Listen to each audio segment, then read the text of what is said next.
Unatizama Fizi Empire TV. Ili wa kwanza kupata habari zetu, hakikisha una subscribe channel yetu. Bimwe mujiswa ile vita kufunga mkanda. Kufunga mkanda mnajua? Unafunga mkanda nukwitegura kwitegura inzara kugira ngo ipatare wambaye itagwa hasi kubera ko washonje. Unafunga mkanda.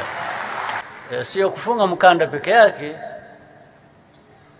ni kupigania uhaki wetu. Amjambo kwa mpenzi msikilizaji na mtazamaji wa Fizi Empire Television, kisima cha habari na burudani. Matumaini yangu wewe ni mzima wa afya. Langu jina ni Teloje Lulonga.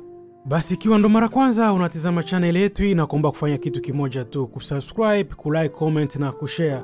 Na kama tayari umeshafanya hivyo, acha niseme asante sana kwa kuchagua Fizi Empire Television kama kituo chako bora cha matangazo. Hapa utaendelea kusikiliza mambo tofauti tofauti, uchambuzi kuhusu masuala ya siasa, burudani, mpira na mambo mengine kadhaa. Na ikiwa leo ni tarehe 20 za mwezi wa 3 mwaka 2025, basi na ukaribisha sana kusikiliza matangazo yetu ya asubuhi ya leo. Paul Kagame, rais wa Rwanda, ameridhia raia wake kuhusu nyakati ngumu zinazokuja, akionya kuhusu hali ya njaa, hali ngumu ya kiuchumi na hatari za vikwazo za hivi karibuni. Onyo hili linakuja baada ya Umoja wa Ulaya na nchi nyingine kuweka vikwazo kwa Rwanda. Vikwazo hivyo vinahusishwa na madai kwamba Rwanda inaunga mkono waasi wa M23 katika Jamhuri ya Kidemokrasia ya Kongo. Rais Kagame aliwataka raia wake kufunga mkanda, akionyesha kuwa hali ya kiuchumi ni ngumu. Hii inaweza kumaanisha kupanda bei kwa bidhaa muhimu, uhaba wa chakula, na raia wa Rwanda wanapaswa kujiandaa kwa changamoto kubwa za kiuchumi na jamii. Hii inaweza kujumuisha ugumu wa kupata chakula, kupanda kwa gharama za maisha na uwezekano wa ukosefu wa ajira. Hali hii inaongeza ukosefu wa utulivu katika eneo la maziwa makuu. Vikwazo vinavyoweka na jumuiya ya kimataifa vinaweza kuzidisha hali mbaya ya kiuchumi. Kauli ya Rais Kagame. Matumizi ya Rais Kagame na msemo funga mkanda yanaashiria umuhimu wa raia wa Rwanda kujiandaa na hali ngumu ya kiuchumi. Viongozi wengi mara nyingi hutumia misemo hii kama kuashiria nyakati za kutaka na hitaji ya raia kujizuia katika matumizi magumu. Basi na kuwekea video hii uipate kuisikiliza. Ameongea kwa Kiswahili vile vile akiongea na kwa Kinyarwanda. Biraza kutuvuna. Bimwe mujiswa ile vita kufunga mkanda. Kufunga mkanda mnajua? Unafunga mkanda nukwitegura inzara kugira ngo ipatare wambaye itagwa hasi kubera ko washonje. Unafunga mkanda. Urabyumva? Twebwe abanyarwanda twitegure kufunga mkanda.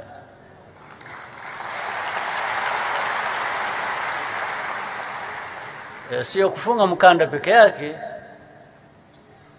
ni kupigania uhaki wetu.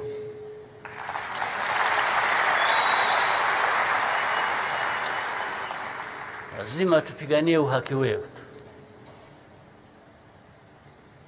Tuna haki ya kupigania. Nadhani utakuwa umeelewa sana alichokizungumza Rais Paul Kagame kuhusiana akihutubia raia wake huko nchini Rwanda. Na hii imetokana tu baada ya Umoja wa Ulaya kuiadhibu vikali nchi ya Rwanda. Kanada na Ujerumani zawekea vikwazo Rwanda kwa kuhusika katika vurugu mnamo mashariki mwa Jamhuri ya Kidemokrasia ya Kongo.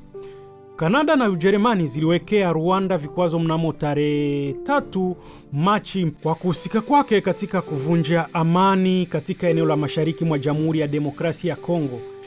Hivi ndivyo kauli za nchi hizi mbili zinavyoonyesha. Kutokana na hatua za Rwanda mashariki mwa DRC, serikali ya Kanada imechukua pia maamuzi yafuatayo: kusitisha utoaji wa leseni za usafiri, shaji wa bidhaa za kiteknolojia zinazodhibitiwa kwenda Rwanda, kusimamisha shughuli mpya za biashara kati ya serikali ya Rwanda pamoja na usaidizi wa haraka kwa shughuli za maendeleo ya biashara na katika sekta binafsi, ikiwa pamoja na misheni ya biashara kupitia ushiriki wa serikali ya Kanada katika hafla za kimataifa zinazofanyika nchini Rwanda, pamoja na mapendekezo ya Rwanda kuhusu kuandaa matukio yajayo, ilisema taarifa hiyo.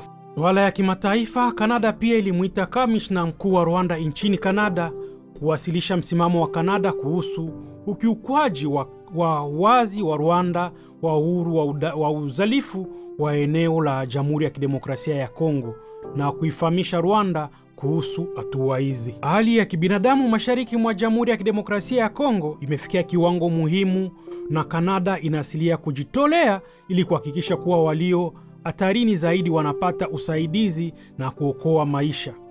Kanada inatangaza kutoa dola milioni 15 za usaidizi wa kibinadamu ndani ya Jamhuri ya Kidemokrasia ya Kongo ili kuikizi mahitaji ya watu walioathirika na mzozo huo.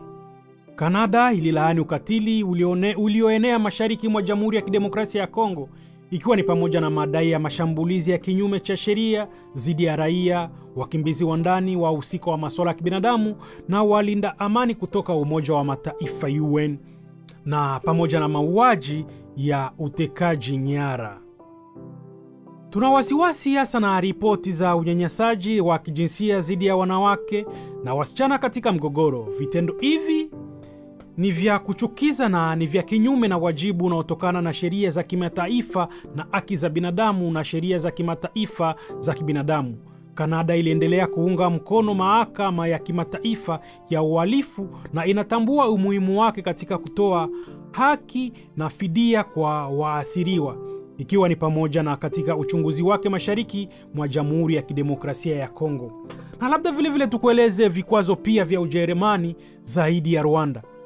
Ni baada ya kubainisha kuwa wanajeshi wa Rwanda bado wanafanya kazi mashariki mwa Jamhuri ya Kidemokrasia ya Kongo na kuunga mkono M23, hivyo kukeuka uhuru wa DRC, Ujerumani imeamua kusisitisha ahadi zake mpya za kifedha na kwa sasa inapitia upya ushirikiano wake wa maendeleo baina ya nchi ya Rwanda.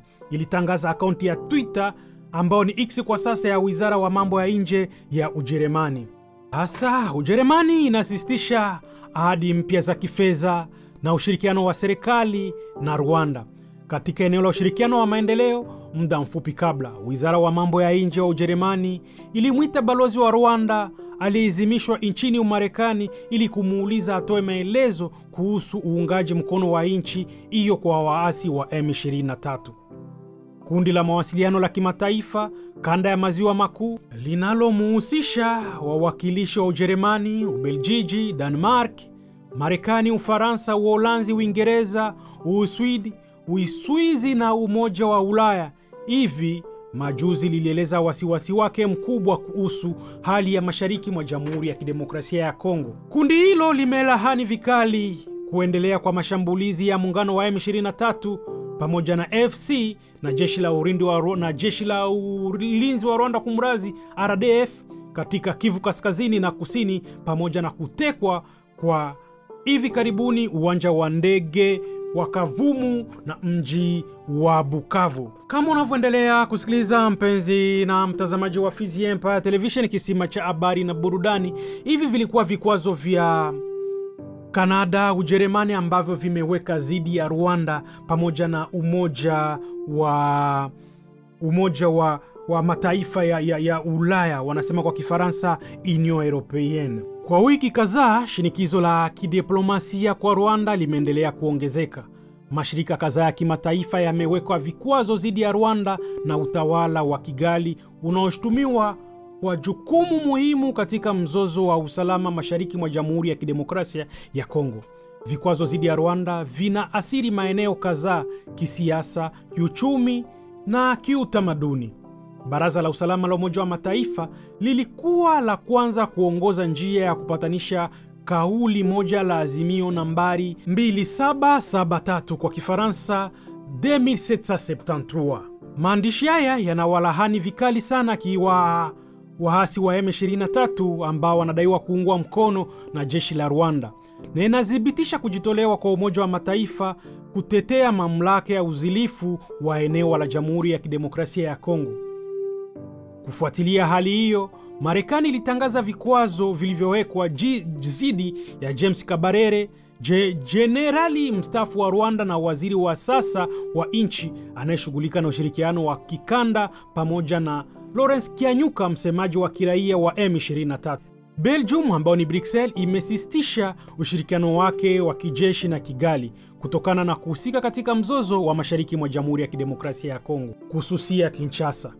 Kundi la kimataifa la mawasiliano na ukanda wa maziwa makuu, ambao linaleta pamoja wawakilishi wa nchi kadhaa za Ulaya na Marekani, limetaja jeshi la Rwanda liondolewe mara moja katika eneo la Kongo. Katika ngazi za kimataifa, Kinshasa pia inaimarisha msimamo wake. Serikali ya Kongo imeamua kususua vikwazo vilivyoandaliwa na Rwanda, ikiwa ni pamoja na mkutano wa 2046 wa waziri wa shirika la kimataifa la Kifrankofonia.